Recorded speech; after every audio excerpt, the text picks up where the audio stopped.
He said your friends did.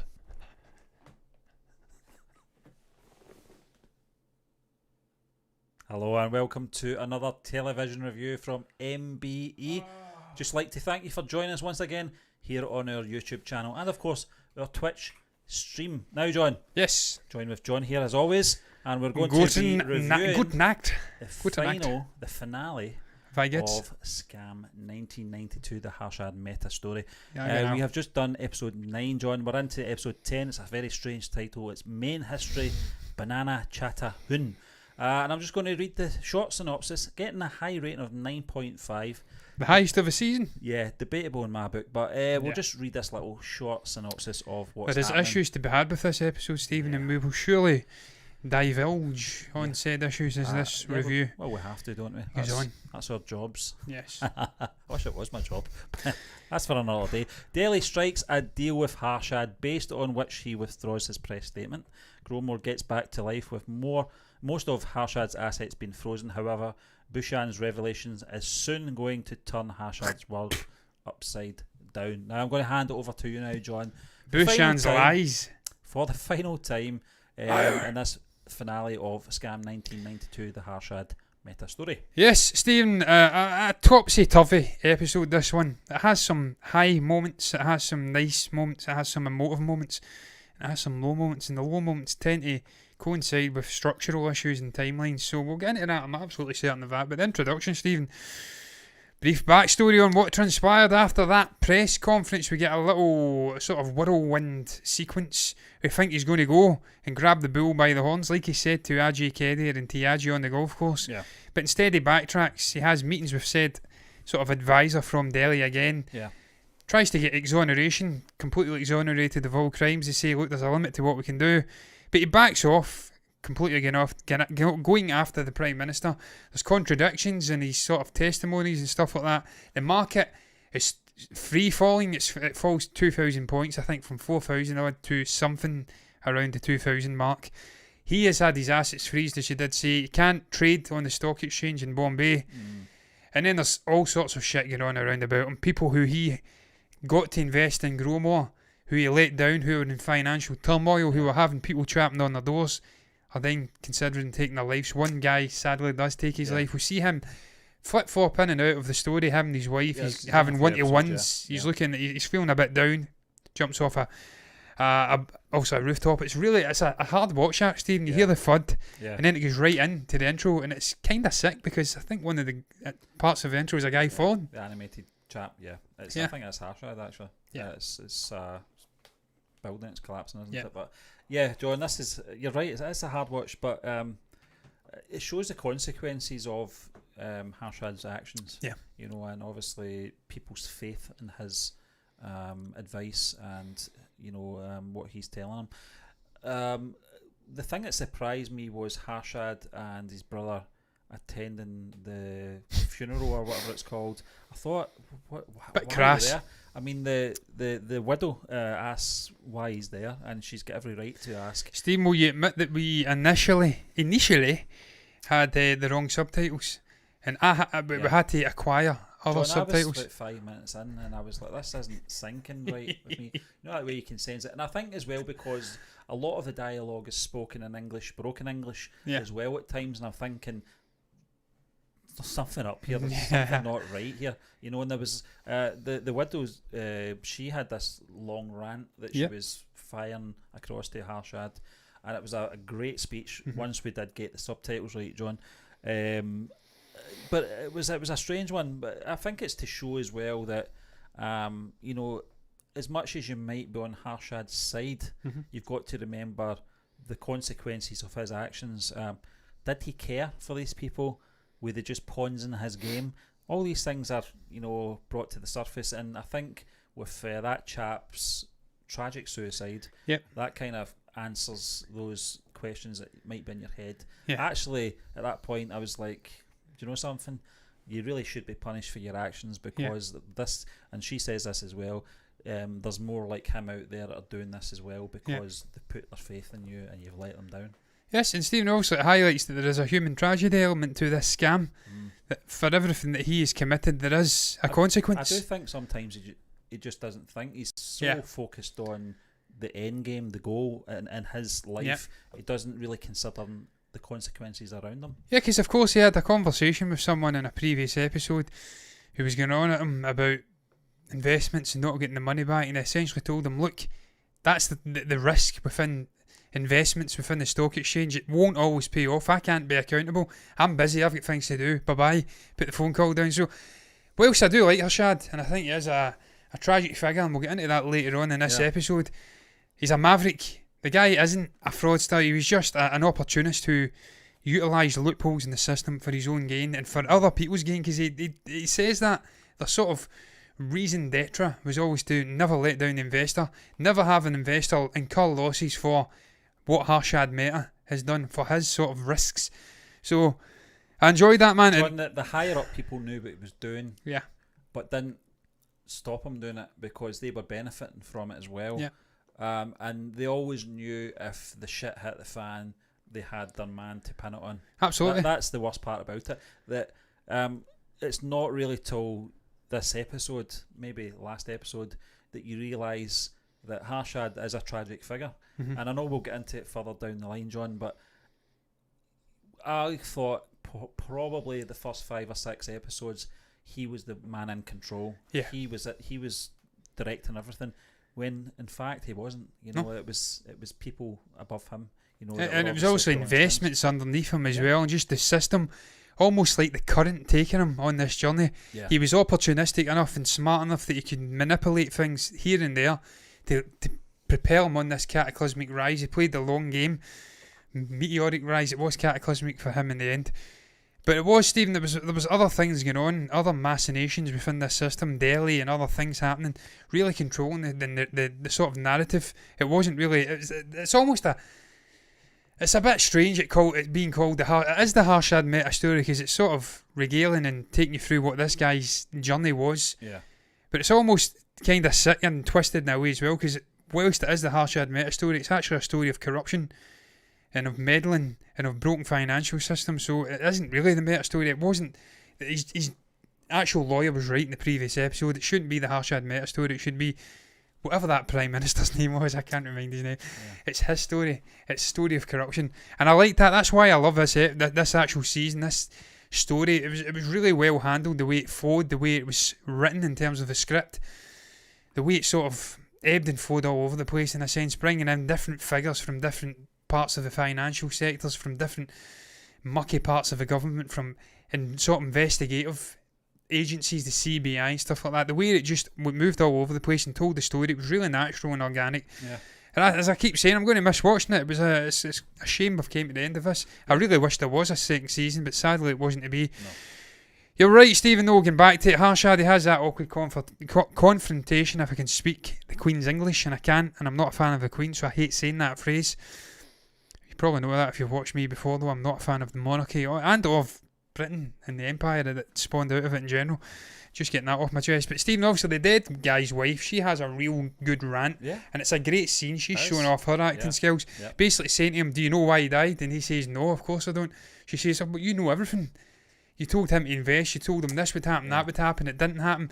He trusted you, and you've let him down. He's dead now because of you. They'll say it's suicide, but you murdered him. She asked her husband how it would work, and I think what she trusting said was, Harshad. you know, trusting her. It was very sad. Yeah, it was. It was a sad, and Stephen, I liked the way that paid off as well. That was a nice little subplot that was popping in and out, as I keep saying. It was sort of flip-flopping in and out of the story, and they paid it off nicely.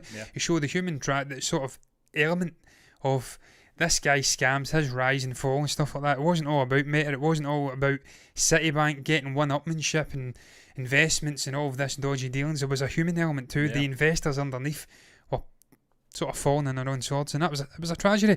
But obviously, around about this point, I'm trying to read where we are here. Sacheta does an interview with Sacheta. We spoke about this before we came on. Kind of strange the way this sort of comes in and out of this episode as well in terms of timeline, because this takes place, this episode, over a good 10-year stretch. Jumps from 93 to 2001 until obviously Harshad passes away, sadly. This interview comes in and out in various different parts of the episode when it shouldn't really be, because it's all fixed in a single time, but it's taking place over the course of 10 years. And what I've said, Stephen, and this is my take on it, I don't know if you agree with me, this is almost like Harshad's side of the story. She sort of says that to him, I want your side. He says, look, truths and stuff like that, it's all false, it's all bullshit in a sense. What you're wanting is sensationalism, you want yada yada yada. You know, you've watched the episode. If you're watching this, you've watched the episode, Stephen, you know what he said. But it's almost like his eulogy. He's eulogising over what's happened. He's sort of looking back in sadness about what could have happened, what didn't happen. Also, when he passes away, he narrates from this interview. So this is sort of like the heart and soul of Harshad in this episode. I think that's where the director is going with this one. I think for anyone that doesn't know, obviously, that Harshad's sort of life, you know, and death, it's really to keep that suspense going. I think that's why you have that narration right up to the end. A lot of films do that as well. Kevin Spacey's character in American Beauty was narrating right after his death as well, and that's just to really keep the element of surprise. But if you already know the end game of his story, Stephen, I was surprised they showed that. I did as well, John, because I felt that, you know, there's such a time gap between 1992 and his death, and I felt I can't understand why they would stretch it out this far unless they're going to do a second season. They didn't. They put 10 years into one episode, which I didn't like.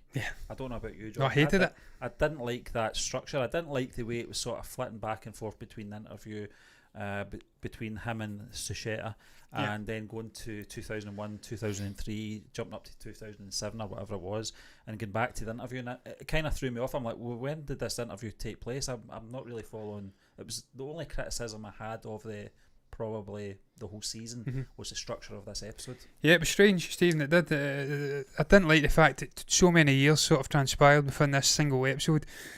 We've seen that in obviously the first two episodes. It jumped 10, 15 years or something like that. It's 1970s to 1990s. That was fine because you were setting it up.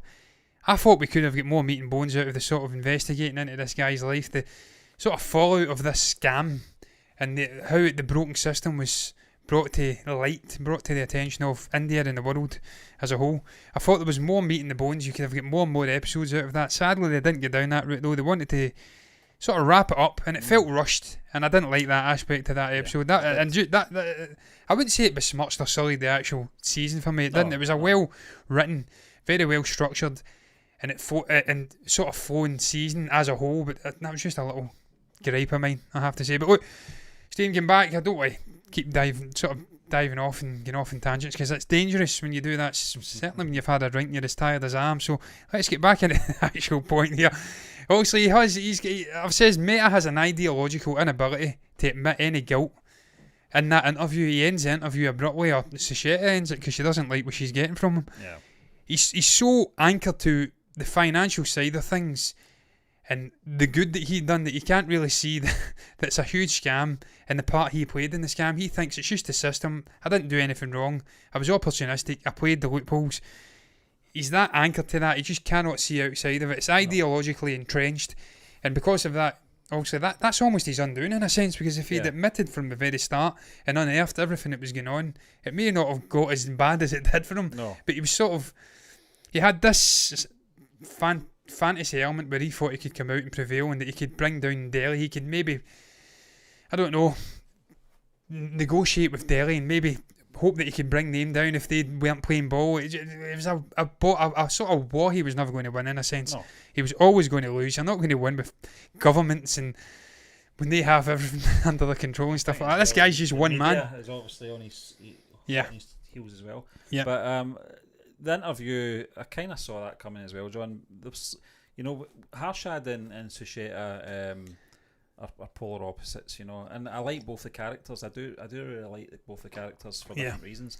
Chahta is truth seeking as well, but there was times when it got personal with her, and I know that rubbed you up the wrong way, John. But especially when she flat out lied about it. Yeah, but then it was never personal.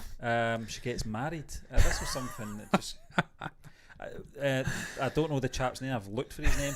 He's not got a photograph in IMDb, and I don't recall too many instances where they refer to his name. Steve, you know what I'll do? I will search her up, Chahta Dalal, as you speak, and I'll find out who her husband was, and I'll pin it. But it was a kind of montage, wasn't it? It was a kind of this sort of sequence. It was nice music as well. I liked the music they were playing during the wedding. and it was a very colourful event as well. But at the same time, it's in a slice with what's happening with Harshad.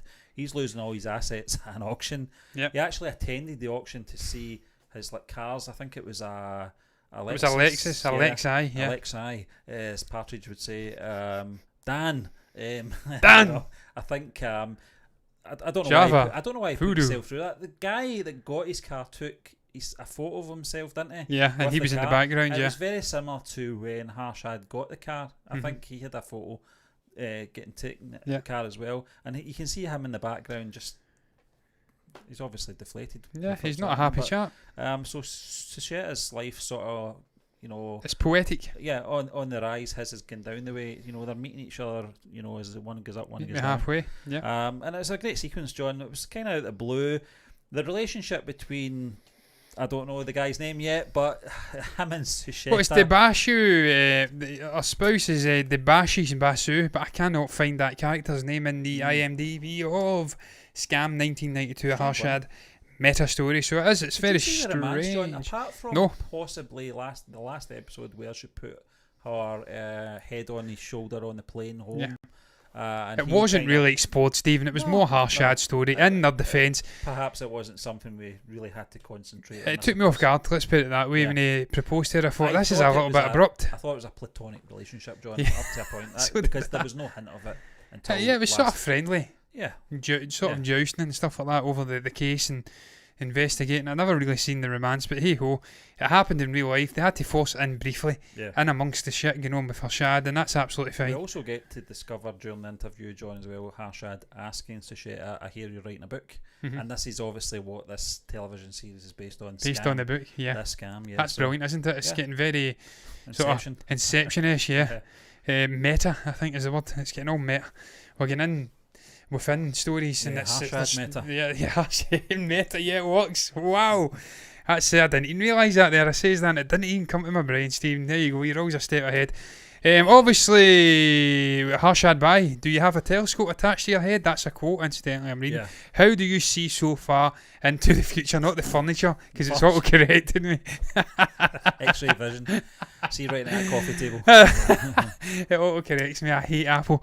Oh, you shithead. I hate Siri, and I hate the autocorrect. It's my absolute bane on my existence. But look, obviously Ashwin is criticising Harshad at this moment. He's watching him in an interview. He's thinking this guy's just remaining busy while doing nothing. Yeah. That's him all over.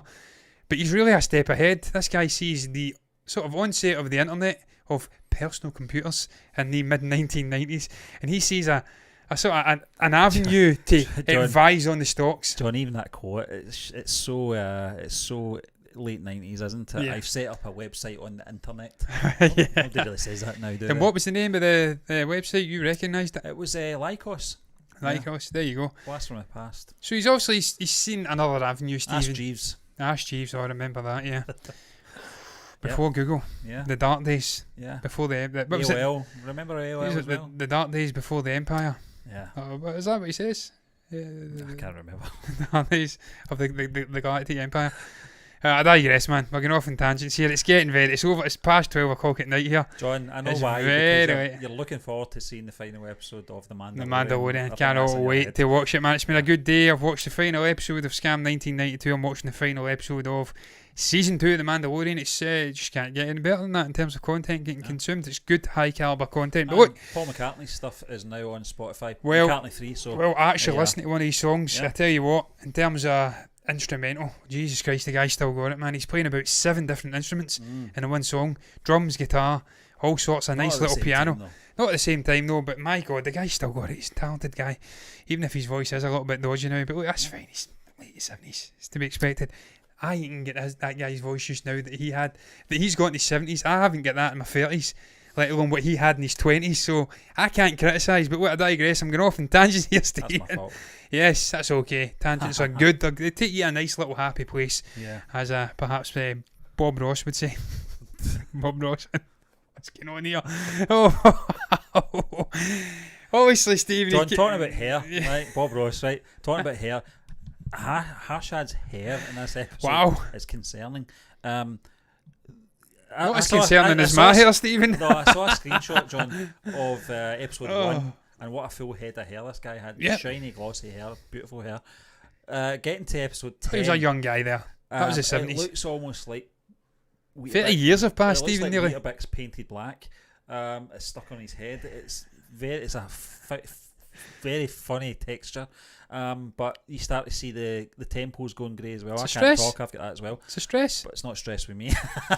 Oh, you've just had the newborn baby. Exactly. Doesn't get any more stressful than that. It shows the sort of aging of him, John. It shows you the sort of pressure that's on him as well in his life. I know we'll get to obviously talk about the sort of closing scenes of this episode as well, but you can see the deterioration as well and how old he's getting. He was only in his late 30s as well at this point. Yeah, he died 41, didn't he? So he was a young chap when he died, let's be honest. But Stephen, he goes through a physical transformation in this. He gets very gaunt, skinny, emaciated. He's obviously spending time in the cells, in the jail in a sense. Yeah.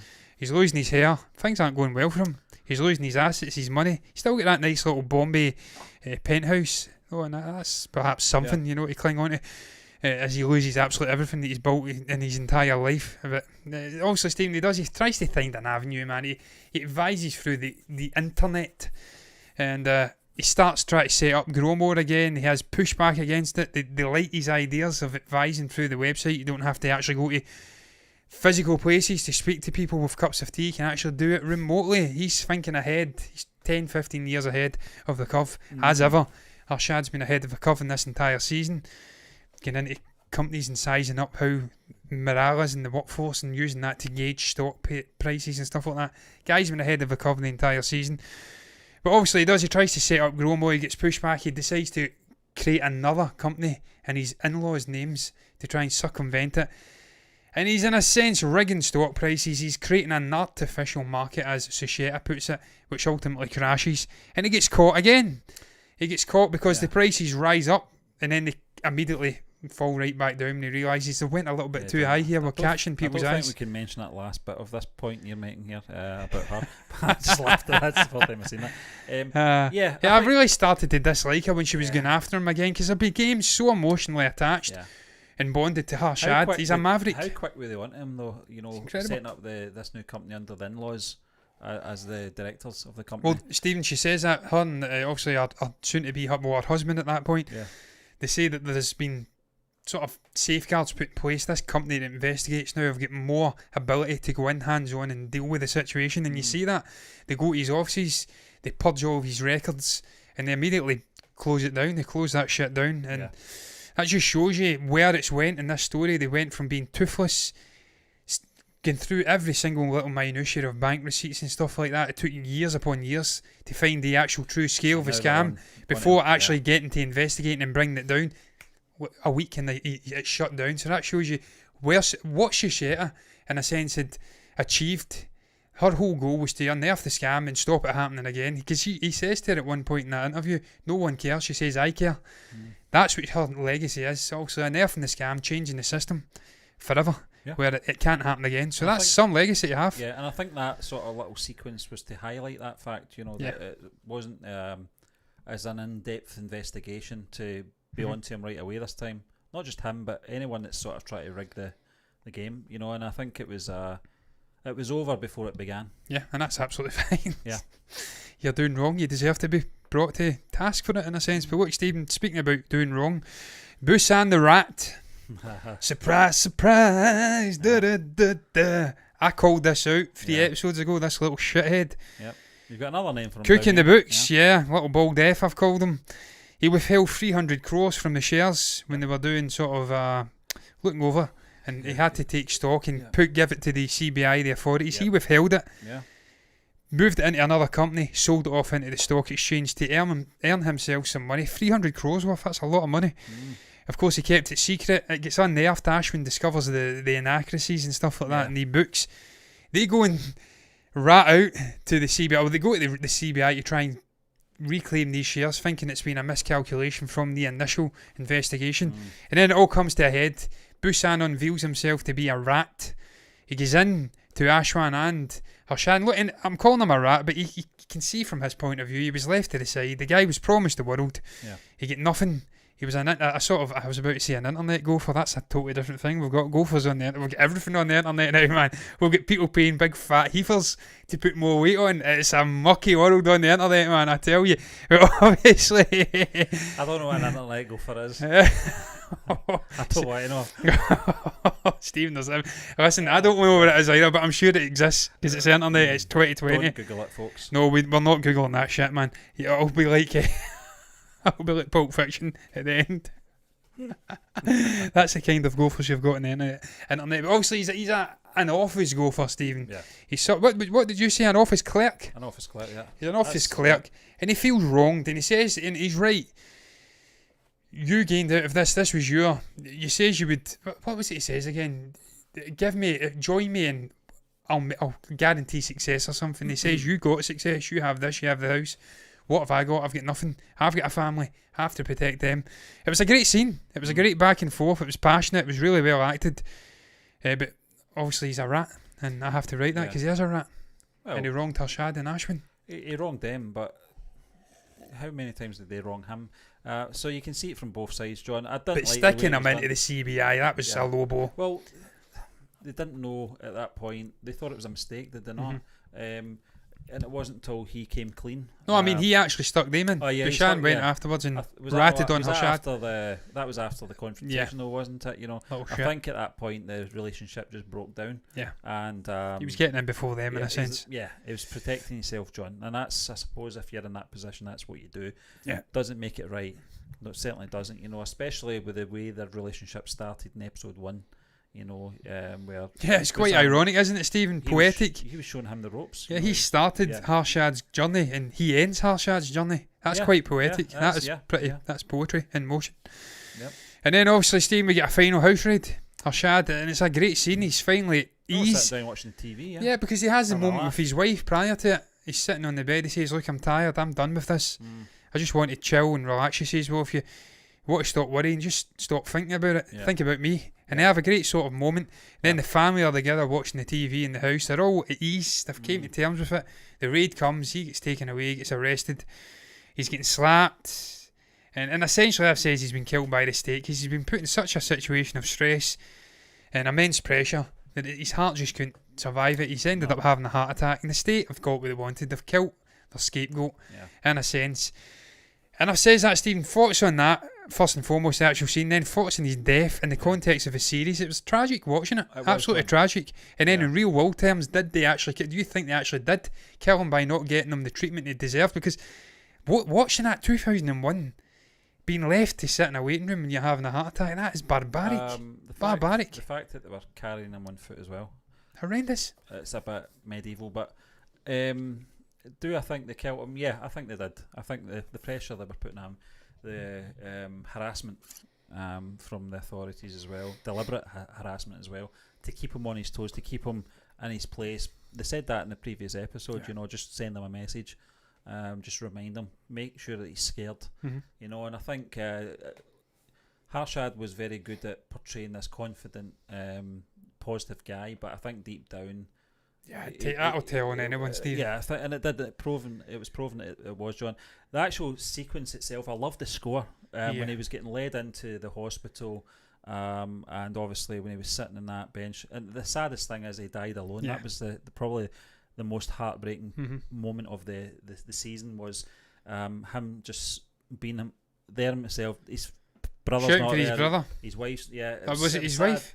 It might have been, I can't remember, John.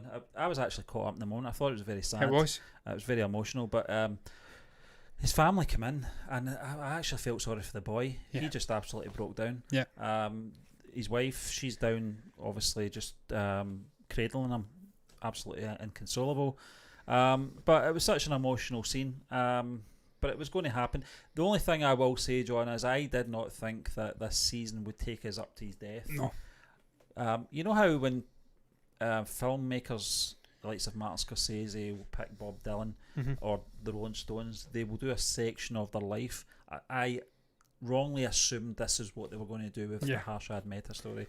I felt they were going to do it from his humble beginnings, just to give you a sort of brief intro of where he came from, and then focus on the scam and not everything afterwards. We got a whole decade after the scam as well in this episode, which was another great with us. And I didn't think we would actually see the death of him as well. I think it was quite a depressing end to the season. In their defence, Stephen, the whole charade, the investigations into him, it didn't end until he died. Oh, well, that's the title cards explained. Obviously he dies, and then only then does it all sort of crumble. There's no evidence. They can't harass the guy anymore because he's no longer there. So it didn't end until he actually died. So that's the only really logical way they could have concluded it, was with him dying. Yeah. And it was tragic watching it. It was barbaric in the way they treated the guy. He's left to his own devices, having a heart attack. I was cringing watching it. I'm like, get that guy help. But also I knew that he'd passed away with a heart attack, so I knew he wasn't getting any help. No. And obviously the way it's framed with the fireworks going off and stuff like that, it was a tragedy. The whole story is a tragedy. And the way they phoned Chahta as well and inform her that he's died, and the sort of juxtaposition of that and the family grieving, the guilt of her maybe pursuing this guy and leading to this. It was a nice scene. It was a nice moment. Really well structured. She reacted greatly to it. The actress, that is. No. I don't think she cared, Stephen. Really. I don't think she cared. We say it wasn't personal. I don't think it was personal towards the person. I think it was towards the person's actions. She was more personal about it. I don't think she wanted him to die or anything of course like not. that. I just don't think it was that dramatic. I don't think it would have been true to her character either to have her break down in tears or anything like that when she heard the news. I think it was more taken aback. And of course this whole thing is, as you did say, adapted from her perspective on the events. Yeah. And memoirs and stuff like that. So she's not going to create a scene where she's sobbing her eyes out. She'll want to create this stoic version of herself where she was awarded. I don't know what it was in 2006. Yeah, I seen something. Yeah, she get a sort of an award for maybe her endeavours in journalism. So fair play to her, man. As I did say, you don't get a better legacy than completely changing a corrupt financial system, changing it to the point where it goes from being a discombobulated jungle-like mess of BRs and all this stuff to cutting that shit down within a week or 2 weeks. That's a complete change of the system, and she brought that on by her investigation. So not only a work it, and like Stephen, she was an intriguing character in this story as well. The only sort of female journalistic figure in the Times of India. That story is an aside. Her rise and the fall of Harshad, as she says, it was really intriguing. And also one of probably a handful of the characters and / actors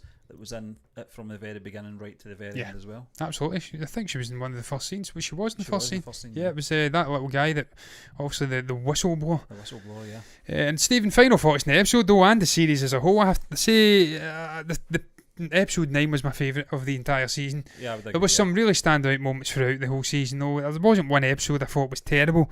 They all had something going for them in one way or another. This one, not quite my top. I don't know why it's rated the top, but I suppose it's concluding it in a really nice way, even if it does jump 10 years and stuff like that, and that kind of rubbed me up the wrong way. Because you were always a supporter of Harshad as well.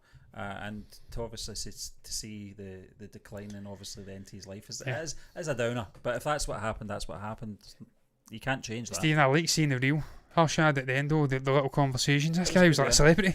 Yeah. He was on having talk shows and stuff like that. How good the actor playing him was as well, John, and how he sort of captured these mannerisms as well. Yeah.